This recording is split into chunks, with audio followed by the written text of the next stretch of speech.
Hi friends, welcome back to my YouTube channel. ಈ ವಿಡಿಯೋದಲ್ಲಿ ತಿಳಿಸಿಕೊಡುವುದೇನಪ್ಪಾ ಅಂತಂದ್ರೆ, ಶಹಾಪುರ ತಾಲೂಕಿನ ಸಗರನಾಡಿನ ಯಲ್ಲಮ್ಮ ದೇವಿಯ ಜಾತ್ರೆಯಲ್ಲಿ ಹರಕೆ ತೀರಿಸಲು ಹೊರಟಿರುವ ಭಕ್ತಾದಿಗಳ ಕುರಿತು ಹಾಗೆ ಆ ಯಲ್ಲಮ್ಮ ದೇವಿಯ ಚರಿತ್ರೆಯನ್ನು ಈ ವಿಡಿಯೋದಲ್ಲಿ ತಿಳಿಸಿಕೊಡುತ್ತದೆ. ತಪ್ಪದೇ ಕೊನೆಯವರೆಗೂ ಈ ವಿಡಿಯೋವನ್ನು ನೀವು ನೋಡಲೇಬೇಕು. ಶಹಾಪುರ ತಾಲೂಕಿನ ಸಗರ ಯಲ್ಲಮ್ಮ ದೇವಿಯ ಜಾತ್ರೆ ಮಂಗಳವಾರದಂದು ಜರುಗುತ್ತದೆ. ತಾಲೂಕಿನ ವಿವಿಧ ಗ್ರಾಮಗಳು ಸೇರಿದಂತೆ ಮಹಾರಾಷ್ಟ್ರದಿಂದಲೂ ಹೆಚ್ಚಿನ ಭಕ್ತರು ಜಾತ್ರೆಯಲ್ಲಿ ಪಾಲ್ಗೊಳ್ಳುತ್ತಾರೆ. ಭಕ್ತರು ಹರಕೆ ತೀರಿಸಲು ಮೈತುಂಬ ಸೊಪ್ಪು ಸುತ್ತಿಕೊಂಡು ತಲೆಯ ಮೇಲೆ ಆರತಿ ಹೊತ್ತಿಕೊಂಡು ಹರಕೆ ತೀರಿಸುತ್ತಾರೆ. ಸರದಿ ಸಾಗಿ ದೇವರ ದರ್ಶನ ಪಡೆಯುತ್ತಾರೆ.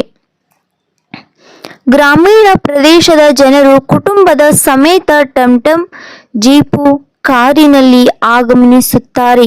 ಮನೆಯಲ್ಲಿ ಸಿದ್ಧಪಡಿಸಿದ ಹೋಳಿಗೆ, ಕಡುಬು, ಖಡಕ್ ರೊಟ್ಟಿ, ಬದನೆಕಾಯಿ ಪುಂಡಿ ಪಲ್ಯ ಹೀಗೆ ಸಿದ್ಧಪಡಿಸಿಕೊಂಡ ಬಂದ ಆಹಾರವನ್ನು ಸವಿಯುತ್ತಾರೆ.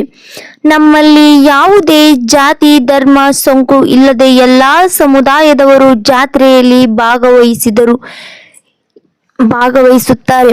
ದೇವಸ್ಥಾನದ ಮುಂದೆ ಸಿಹಿ ಪದಾರ್ಥಗಳು ಮಾರಾಟ ಮಾಡುವ ಅಂಗಡಿಗಳು, ಮಹಿಳೆಯರು ಖುಷಿಯಿಂದ ಮಳಿಗೆ ಮುಂದೆ ಕೈಬಳೆ ತೊಡಿಸಿಕೊಂಡರು. ಕಬ್ಬಿನ ಅಂಗಡಿ, ಮಕ್ಕಳ ಆಟಿಕೆ ಸಾಮಾನು ಮಾರಾಟದ ಭರಾಟೆ ಹೀಗೆ ಜಾತ್ರೆಯಲ್ಲಿ ಜನತೆ ಸಂಭ್ರಮದಿಂದ ಭಾಗವಹಿಸುತ್ತಾರೆ.